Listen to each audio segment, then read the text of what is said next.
We are thankful to God for you all being here. We appreciate so very much this opportunity and once again this occasion that God has granted us to come together, to be assembled and also to lift up his name in praise and honor and adoration for what he has done for us and who he is, and we're thankful for that.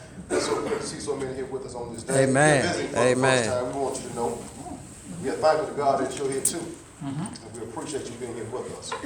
On last week, we were looking at Matthew 19, 4 through 6, where Jesus was asked a question by the Pharisees in verse number 3.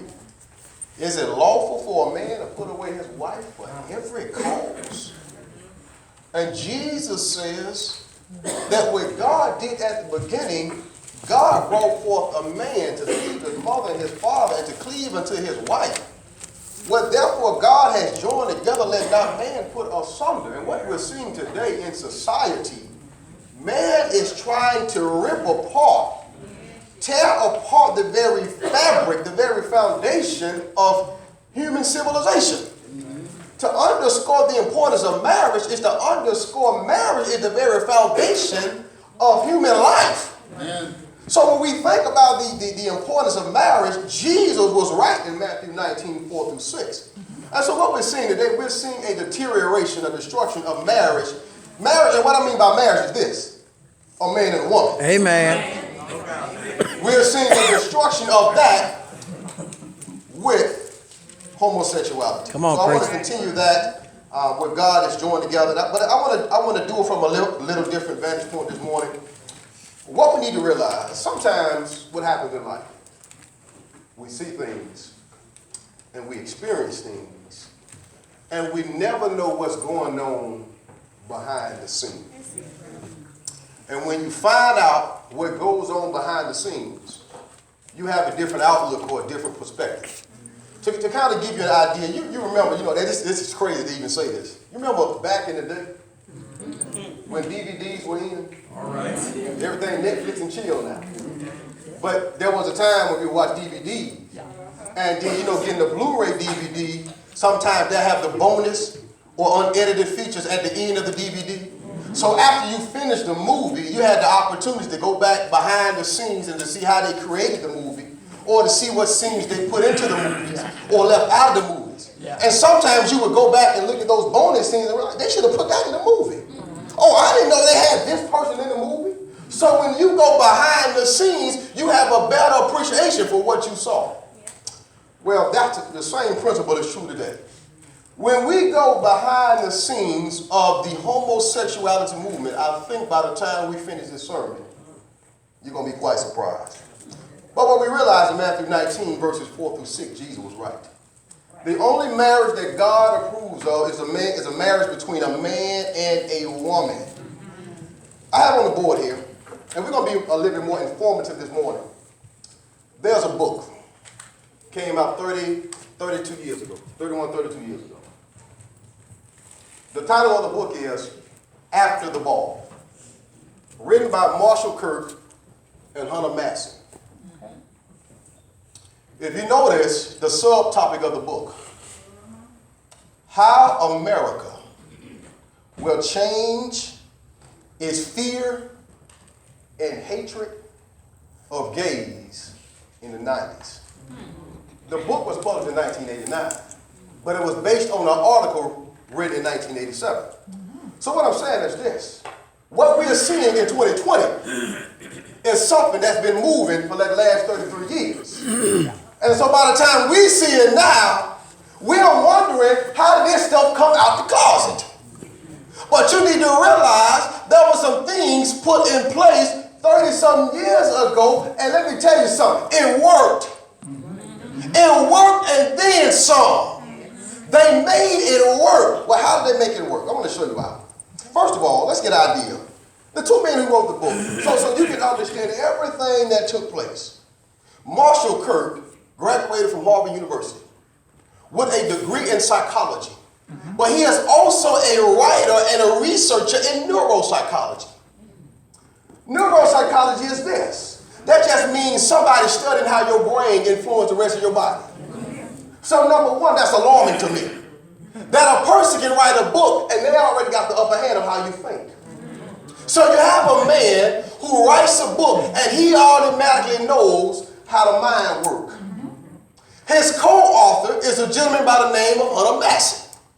He studied politics at Harvard with an emphasis on marketing and public persuasion. So they write a book. One man knows how the mind works. The other author is a specialist on public persuasion. So they write this book, and in the book shows and tells how for the next 30 years what America needs to do to get its citizens to accept homosexuality. So here it is, 33 years later. And they accomplished what they set out to do. One of the authors is dead and gone, but it worked. Well, how did they get it? How did they get it done? They had 3 principal tactics in the book.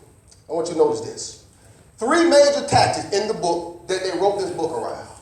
If we can get the people to succumb to these 3 tactics, we got them. They even went so far in the book with these tactics, even the LGBTQ community said, oh, that's a little bit overboard now. The LGBTQ community said, you can't go that far because if you go that far, they surely not going to believe it. These are the 3 tactics. They're stair-steppers in progression. The first tactic is desensitization. We got to desensitize everybody to homosexuality. You see, within man, you hear sometimes people talk about a fight or flight response. That when there is a threat in your life, you're going to do one of 2 things. Either you're going to stand there and fight or you're going to run. Yes. And nowadays they have a third option, to freeze. So either fight, flight, or freeze. What they figured out, because one of the authors studied neuropsychology, all we got to do is expose them to this stuff for so long, they're going to begin to accept it. Why do you think it's interesting you can now watch a Coca-Cola commercial and you have 2 men sitting at the table with 1 straw? Why do you think you can watch a K Jewelers commercial and you got a woman proposing to another woman? Why do you think you can watch a Realtor or Zillow commercial and then you got 2 men looking for a house? Why do you think that you can watch Empire and the movie is centered around gay characters? Because if we expose it to them long enough, they will become numb to it. It's kind of like, sometimes, you ever had a fly flying around your face? Or maybe flying around your food? You know, if the fly flies around your food long enough, and you don't do anything about it, and he just sits there hovering over your food, he's just there, You there at a picnic maybe 3 or 4 hours, that fly still there. That fly there so long, he don't even bother you. You know what you start saying? You know that fly over there. But you start rationalizing in your mind, as long as he don't fly over my food. That's desensitization. Better yet, you see these Febreze commercials. You know these days they got these Febreze commercials and people have become nose blind. It's because your sense of smell has become desensitized to that stench. And so imagine, I want you to think about desensitization like this. Everybody in this room know how bad a house smells when you cook chitlins.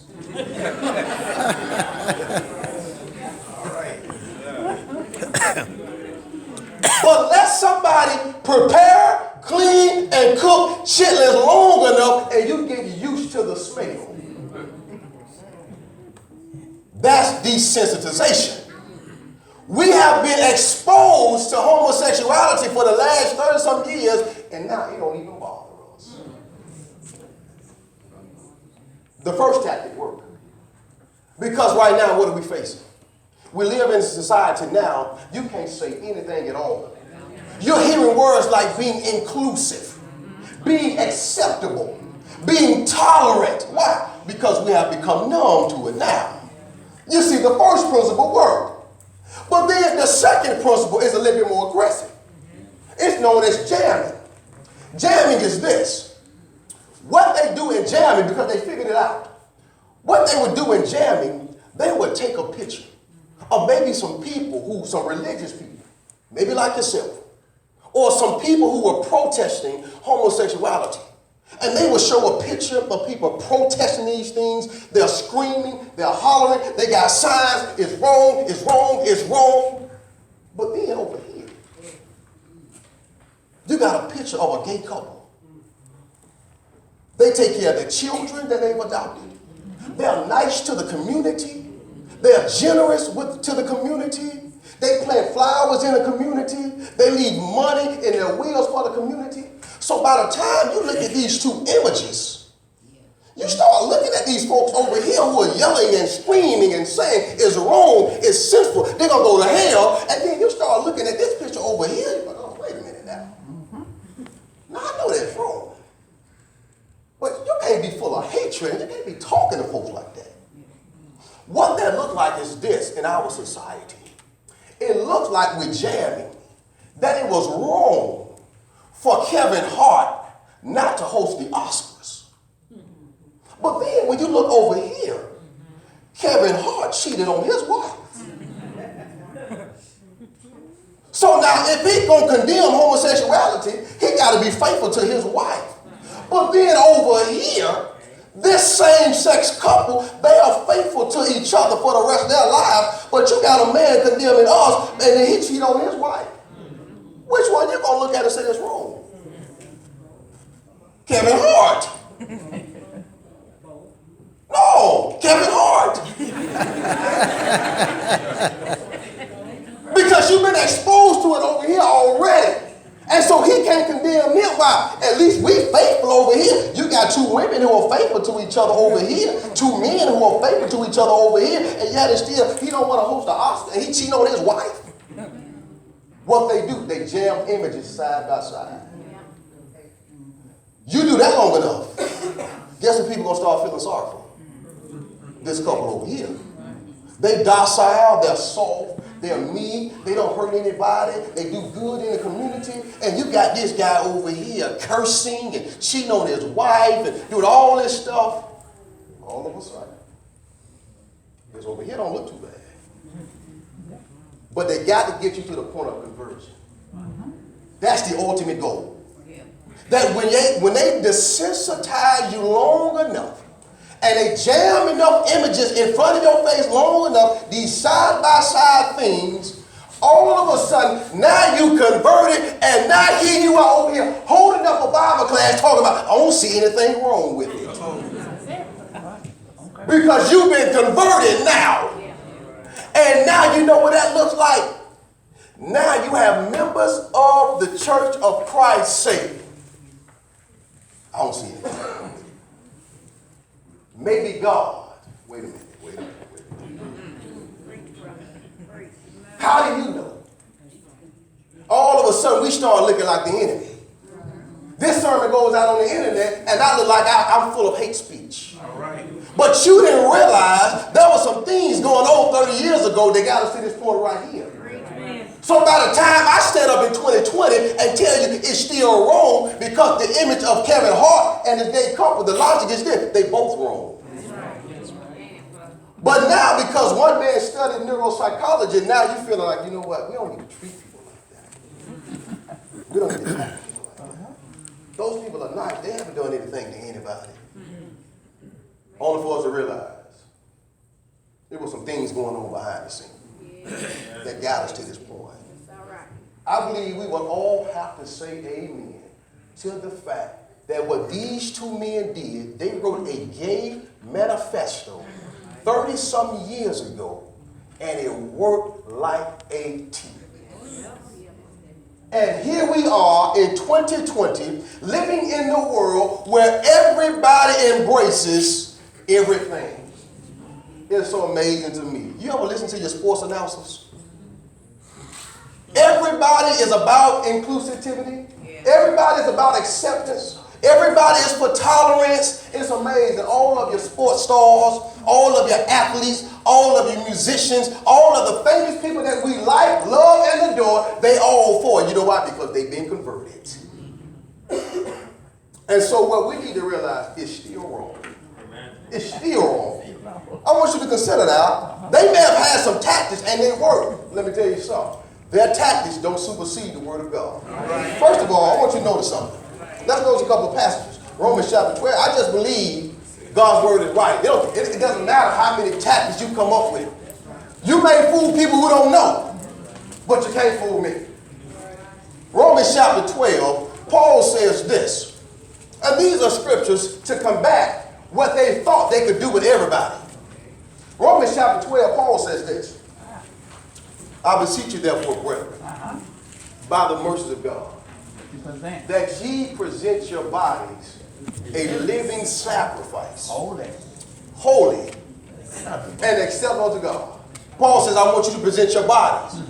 Well, what's part of the body? The mind. But then he goes on to verse number 2. And be not conformed to this world, but be ye transformed by the renewing of your mind. Paul is simply saying, don't let the world influence the way that you think. Mind you, he has already said in Romans chapter 6, what shall we say then? Shall we continue in sin? God forbid. That grace may abound? God forbid. How shall we that are dead to sin live any longer therein? Notice Paul said we can't continue in sin and we can't live in sin. The idea is that if we're driving in our car, if you're driving and you're going the wrong way, by virtue of the fact you keep on driving, that's not going to land you up in the right place. At some point, if you want to get to where you need to be, you got to turn around. Paul says you can't continue going that way. You can't continue living that way. Why? Because of God's grace. So the point of the matter is this. Don't let the world influence the way you think about certain things. Everybody and their mama in this room know homosexuality is a sin. And so don't let the world try to twist and pervert. And you know what happens? What happens with this topic? You ever notice every single time when the topic comes up, people who are proponents and advocates for homosexuality, they always want to get us on side arguments. First, it starts off, okay, is it right or wrong for a man to be with another man? Before you can answer, oh, so what you trying to say then? No. Let's not go to second base. Don't go to second base. Let's deal with this right here. They always want to keep going, and the next thing you know, we're talking about 5 or 6 different things, and the real reason that we're here together, we're trying to talk about is it wrong for a man and a man to be together. It's amazing how the world can do that. So don't let the world influence what you know to be right concerning a thing. That's why when you read about Daniel in Daniel chapter 1 and verse number 8, Daniel had already had his mind made up. Daniel purpose in his heart that he wasn't going to defile himself with the king's meat nor with the wine which he drank. Therefore he requested that he might not defile himself. Daniel 1, 8 and 9. Daniel's mind was already made up. Your mind got to already be made up. You need to already have in your mind right now your conviction about homosexuality. You already, young people, you already need to have it in your mind that it's wrong. All right. It does not matter about what your friends say. Doesn't matter what your friends' parents say. Doesn't matter what's on social media. Your mind needs to already be made up and be convicted about the fact it is wrong. Doesn't matter what your 6th grade friends do. My daughter tells me now that there's people in 6th grade talking about they are bi and homosexual. Can't you remember what you were doing in 6th grade?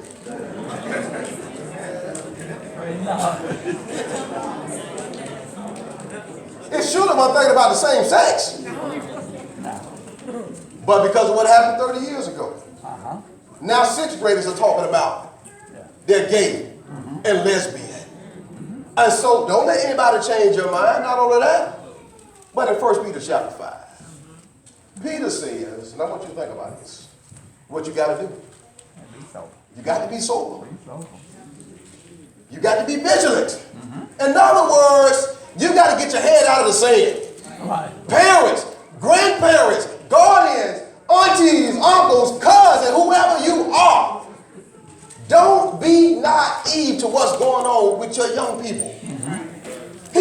be sober, be vigilant. That just simply means you can't check what's on the iPhone. You can't check what's on that note. You can't check their social media. Don't let these young people tell you it's mine and you can't have access to it. It's the craziest thing I've ever heard. Well, you know, it's her Facebook account. But it's your house. Or at least that's what you tell me. It's your Wi-Fi. It's your password. And so he says, be sober, be vigilant. Why? Because your adversary, the devil, as a roaring lion, walketh and seeking whom he may devour. You ever know what Peter is saying? To give you an idea of what Peter is saying in connection with what we're talking about. If you think about a lion, he said the lion, he's walking and he's roaring. When a lion roars, that is a warning sign for you to run. But some people, the lion roars and they walk straight into the trap. That's amazing how that happens. Yeah, let me tell you something. You ain't got to tell me what. The lion ain't even got to roar. He can just be out of the cage. Out of here. Bro Mark called me and said, it's a lion in the parking lot. Hey, Brother Hammond, you preaching this morning.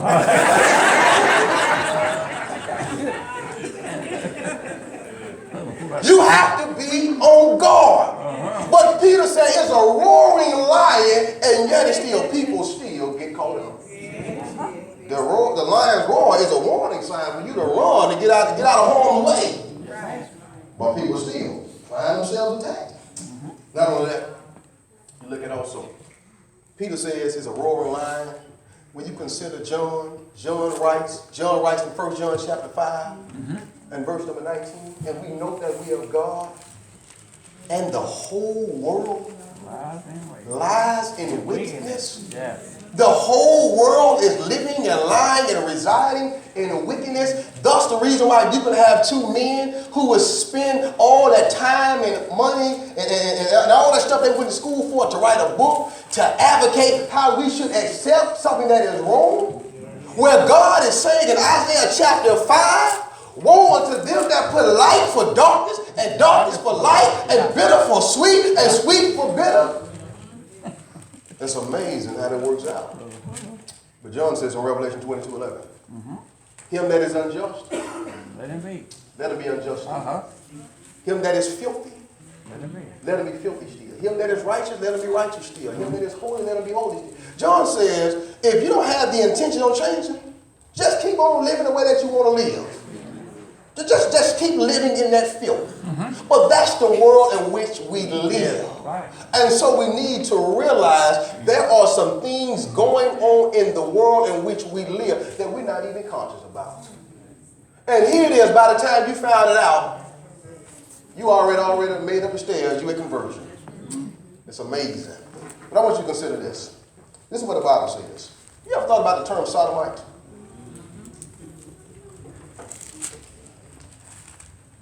Where the term comes from? And what the term actually means? Let's trace this word. Y'all follow me.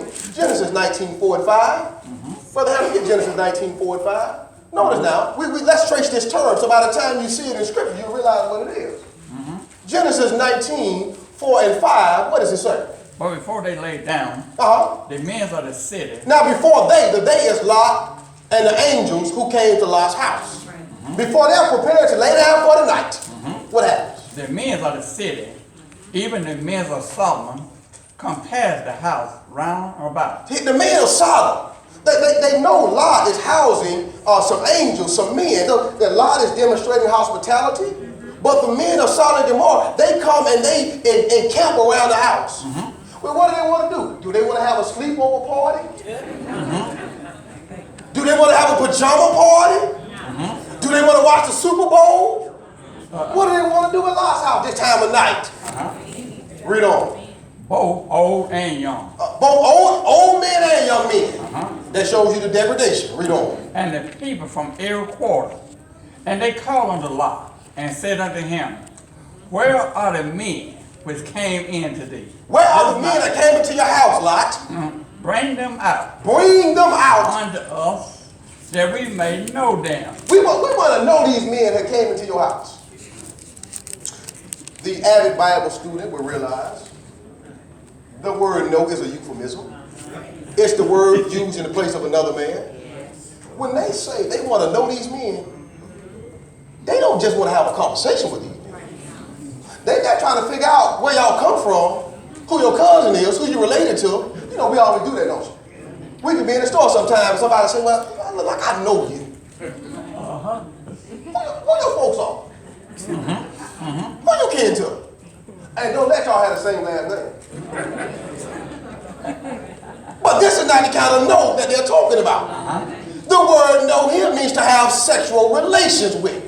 So you have some men who have been camped around Lot's house. They want Lot to bring the men who are in his house so that they may know them, to have sexual relationship with them. So as the term goes, a sodomite became known as a euphemism for homosexual activity. So by the time you start reading the rest of the Bible, like Leviticus 18:22, you realize God has already showed that homosexuality is an abomination. Right. Leviticus 18:22, thou shalt not lie with mankind as with womankind. Why, God? Abomination. It is an abomination. So let me tell you, homosexuality, whether it's being gay from the male perspective, whether it's being lesbian from the female perspective, whether it's being transgender, all of those things are an abomination to God. But then notice in the book of Ezekiel, look at Ezekiel chapter 16. Because you know what sometimes people do? You know sometimes you deal with people and you have people who are smart alecks. You have some people from the LGBTQ community who say, you know what, God didn't condemn the people of Sodom for homosexuality, sodomy. They said it was pride. Look at Ezekiel 16:49. Ezekiel 16:40. I'm so glad God wrote the Bible. Oh, yeah. Ezekiel 16:49, what does it say? So behold. Behold. This was the iniquity of thy sister Sodom. Now here's Ezekiel telling Israel, this was the iniquity of your sister Sodom. What's the sin, Ezekiel? Pride. Pride. Okay, he does say pride. But it doesn't stop there. For fullness of bread. Fullness of bread. And abundance of idleness. Abundance of idleness. So it's pride, the fullness of bread, the abundance of idleness. Then what does he say next? Was in her and her daughter. Was in her and her daughter. Neither did she strengthen the hands of the poor and needy. So God mentions several things in addition to pride. But I want you to notice verse number 50. And they were haughty and committed abomination. They committed abomination. Didn't we just read that the abomination was man laying with man as with womankind? And ironically enough, in Ezekiel 16:50, the abomination is homosexuality. And here we are in 2020, when they get ready to come together, what do they call it? Gay pride. And here's Ezekiel saying it was a sin, it was an abomination. Interesting enough to me when you think about that. Get to the New Testament. Peter, Jude, they're saying it was sin, it was wrong. And 2 Peter 2 and verse number 6, Peter says that God condemned Sodom and Gomorrah, condemned them with an overthrow, turning the cities into ashes, condemning it with an overthrow. Peter says God condemned what they were doing in Sodom and Gomorrah, and God burned the city. And then Jude says, even as Sodom and Gomorrah and the cities about them in like manner, giving themselves over to fornication and going after strange flesh, are set forth for an example. You know what God did with Sodom and Gomorrah? Made an example. He made an example out of it. Example. And you know, when people make an example out of somebody else, the example is not for the person at that moment. The example is for everybody that will come behind. Y'all have got enough women to know what it be an example feel like. Sometimes you were the example to the rest of your siblings. And so when God did with Sodom and Gomorrah, he made an example out of them for everybody who would come behind them. Jerusalem, Rome, America. Yes, sir. Yes, sir. And so what you realize, it does not matter how you cut it. It's wrong. It's sinful. But then let's look at it a little bit closely. What you have to do, what we have to do, we have to deal with this issue right here. Because what the LGBT community is saying now, you know, Jesus never condemned homosexuality. That's what they say. I said, why y'all talk so much about homosexuality? Your own Savior didn't even condemn it. Yes, he did. He did condemn it.